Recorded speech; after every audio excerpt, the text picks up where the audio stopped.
Welcome to Dave C., straight from the pit. I thought for today's show, we could talk about 1986 Sci-Fi.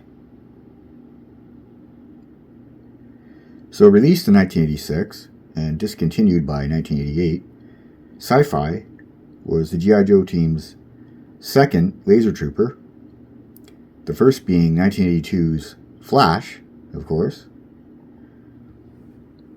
And here's his card art here. It says G.I. Joe, Real American Hero. It's got the 1986, 1989 G.I. Joe font. And the 1986 digital explosion behind him. As you can see, this figure was a total step in the science fiction direction for G.I. Joe at the time. And this guy totally led the way in that category. A lot of fans kind of didn't like his lack of military fatigues and military weapons, but myself at the time, I thought he was a pretty interesting character. And maybe because he was really the only one who had bright coloring, it was kind of okay back then.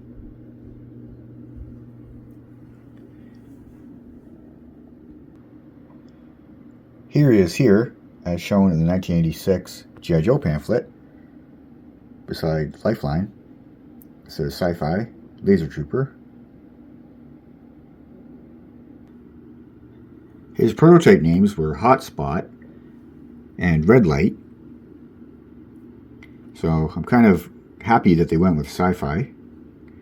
And another interesting thing is that back then in 1986, Larry Hama wrote to Hasbro regarding this figure and said, "Not for use if Hotline is cleared for communications trooper, dial tone."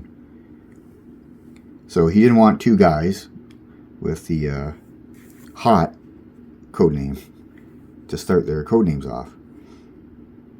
Codename Sci-Fi, Laser Trooper. Final name, Seymour P. Fine. Primary military specialty, infantry.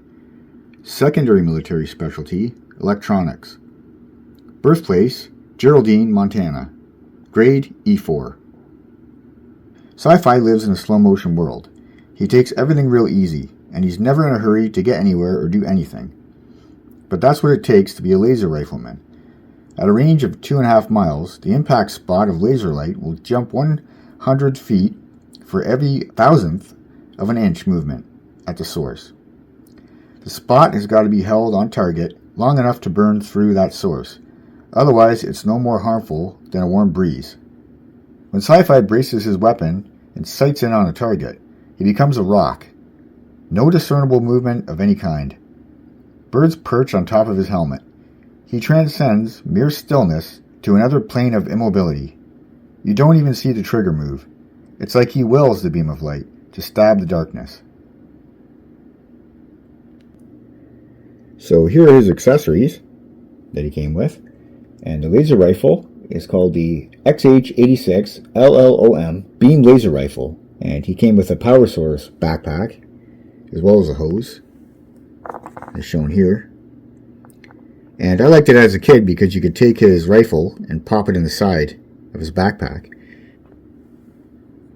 Now we can look at his figure. He's got like a space age type helmet with black goggles.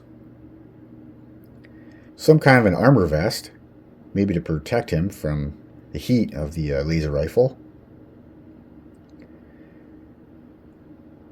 He's got a black belt with a silver buckle, black gloves. What looks to me like some kind of magazines, like laser power pack magazine type things that might go in his rifle, on his thighs. He's got silver boots. Flip him around here. You can see the back of his space age helmet. He's got some silver straps coming down his back for his backpack. More bright neon green and silver boots. So he was also a bit of a shocker back then for us because he was just so bright and no one else was really bright. The only Joe I can think of before him that was Blowtorch, but he was a flamethrower trooper, so he kind of deserved to be that bright orange color. And I think we could all agree that for a laser trooper, This guy kind of fit the bill too. And we are talking about 1986 here, where things got a little bit brighter and a little bit more futuristic for G.I. Joe. And I was okay with it, and I had this figure as a kid, and I enjoyed having him.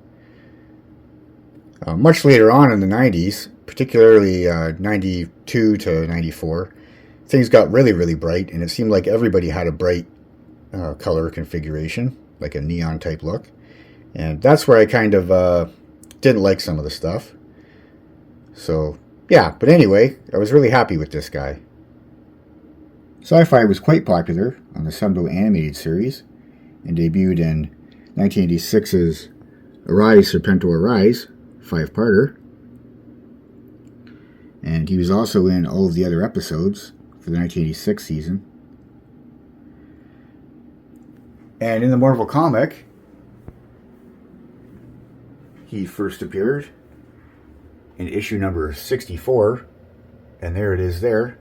But I'm not going to take it off the wall because the thumbtack gets looser and looser every time I do that. And like I talked about last video, I'm going to get that Compendium series.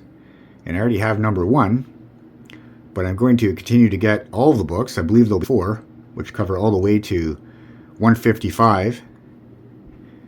And I'm going to do that so that when I do videos, I can easily just flip through instead of taking these classic books off of the wall.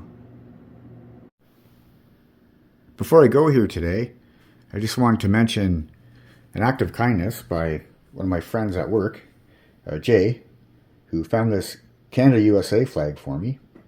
And I think this flag is from back in the time when 9/11 happened. And we kind of banded with the United States. And United We Stand was a very popular slogan for the two countries. And I just want to remind some Canadians up here that it's important to be friends with the United States and respect the United States, because we still have the largest undefended border in the world. And there's a reason for that, because the two countries have gotten along for so long, and some of the recent things that are going on with Canada's stupid government are hindering a relationship with them. I just really like that my friend at work gave me this flag so I could put it on my wall here, and just reminds me of how great the two countries are. And of course, how great G.I. Joe is. So until the next one, yo Joe.